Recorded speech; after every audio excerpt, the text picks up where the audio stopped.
This movie is intended to provide only some general guidelines about the main steps and concepts of the surgical technique.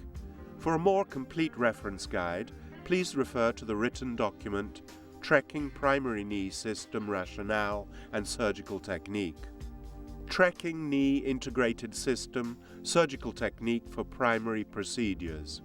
The surgical technique of the Trekking Primary Knee System has been optimized for the best surgical and clinical results and can be summarized in the following 3 steps.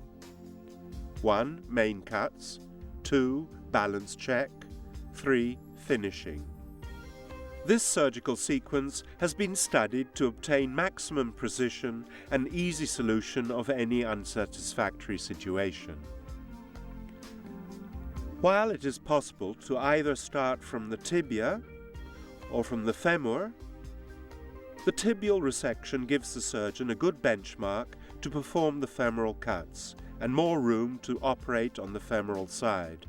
Performing tissue balance checks before the finishing cuts allows for precise recuts when needed and very precise measurement of the articular gap. Any correction at this stage does not compromise bone implant fit. When tissue balancing is correct, the femur can be chamfered and the surgeon can perform trial reduction and final evaluation of implant setup. At any stage, the surgeon may check articular alignment with a metal rod inserted into the eyelets available in most instrumentation components. The proposed surgical technique is based on a tibia-first approach. For a femur-first technique, no additional or different maneuvers are required other than inverting the surgical sequence. The knob and the convenient push buttons allow cut orientation in the mediolateral, anterior-posterior, and proximal-distal directions. Regardless of whether a mobile or fixed bearing implant are used, the alignment guide and the mechanical axis of the tibia must be parallel. The different slope of the cut, 0 degrees for the mobile bearing and 4 degrees for the fixed bearing implant, is given by the different cutting block. The correct height of the tibial cut is set by means of the 2-tipped tibial stylus, which has to be placed on the lowest point of the healthiest part of the tibial plate, in order to preserve the articular joint line of the knee and the same ligament tension. The 2 tips of the stylus are intended for different blade operating habits, into the fissure or upon the block upper plane, as they both cut 9 mm of bone. A threaded knob may be used to further lower or raise the cut, in order to modify ligament tension or for bone loss repair. When the tibial cutting block is in the correct position, pins must be placed into the 0 holes.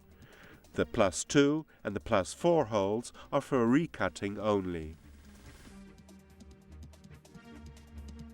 For good block stability, it is advisable to spike the cutting block with 3 pins. The tibial cutting block can be completely freed by simply turning the locking lever in front of the block.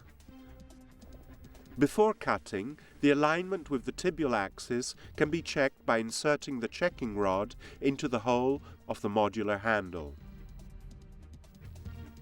Cut the top of the tibia, then remove the cutting guide, leaving the parallel pins in place for possible recuts. In order to maintain correct flexion and patellar tracking orientation, the main flexion axis of the implant, from -10 degrees to +70 degrees, must be parallel to the epicondylar axis. Unfortunately, the epicondylar axis is not always easily detected. Other parameters must then be used, either the tangent to the posterior condyles, an average 3-degree internal rotation with respect to the epicondylar axis, or the white side line placed at an average 90 degrees with respect to the epicondylar axis. The internal and external rotation of the implant are set either by introducing a short-headed nail into the 0-degree or 3-degree hole, or by aiming at the white side line through the vertical bars, or by aligning the guide with the intraepicondylar axis. With the trekking system, all the parameters can be adjusted at the same time. After the distal femur drilling has been performed, the femoral intramedular rod, provided with a modular handle, is placed through the hole. Make sure the rod is fully inserted. The angle between the anatomical and mechanical axis is set by using the varus valgus block. Both posterior prongs must touch the condyles. If the posterior condyles are chosen as reference, insert a short pin into the chosen hole, either 3° or 0°.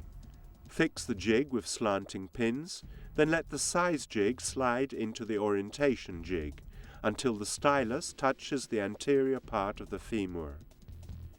Note that both the anterior stylus and the posterior prongs are touching the bone. If necessary, remove interposing soft tissue or osteophytes from both locations. Thanks to the floating anterior cut guide, notching is made impossible. No matter how precisely the cutting guide is placed, the cut will always end over the surface of the anterior cortical bone. By means of the checking rod inserted into the modular handle, it is possible to check conformity between varus valgus block and patient's anatomy. If the varus valgus angle used is correct, the checking rod will ideally cross the femoral rotation center. The system automatically switches between anterior and posterior reference adjusting modes, according to the surgeon's preference. That is, when the size falls between two, if the surgeon chooses a smaller one, the guide behaves as an anterior reference system, whereas it behaves as a posterior reference system if the surgeon chooses the larger size. The trekking system instrument set features the unique 6-action femoral guide, allowing for time-saving 3-step femoral cuts. By means of the 6-action femoral guide, the following steps can be performed with one single jig, enhancing accuracy and reducing surgical time. Insertion of the distal cut reference pins, setup of the varus valgus femoral angle, rotation setup, anterior cut, posterior cut, size setup. Read the size at the level of the purple pins, flush with the crest tops and the center of the holes. Often the measurement does not match with a precise size. It is advisable to prefer the larger size only when the pointer is close to the upper size. Transfer the chosen size to the stylus size scale. Introduce 2-headed pins into the hole corresponding to the chosen size. The device will automatically adjust the cutting slots to the size. The pins must not be hammered, but pushed manually until the system has slid into the correct position. Then use a hammer to fix the pins to the bone. Make the anterior and posterior cuts through the corresponding slots. Insert 2 headless pins into the upper holes, then remove all devices, leaving the pins in place. The distal femoral cutting block has 3 couples of holes, marked with 0, +2, +4. As a first attempt, always use the +0 holes. Cut the distal condyles by using the slot as a guide for the blade. Then remove the distal cut block, leaving the parallel pins in place as a reference for possible recuts. At this stage, it is very convenient to perform the balance checks by means of the spacer and augmentations provided. Joining the 2 control rods together, check mechanical axis alignment. Except for the pin slots, the femoral chamfering jig has the same lateral dimension as the femoral component. This helps properly place the jig and has a preview of the implant final setup. Make the oblique anterior and posterior cuts using the appropriate guides.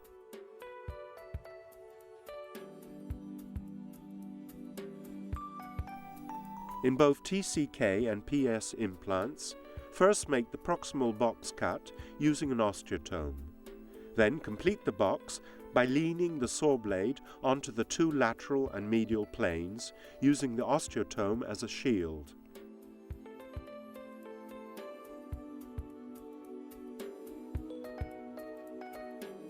For both CR and PS implants, make the central oblique cut leaning the blade on the oblique plane or using the osteotome through the appropriate guide.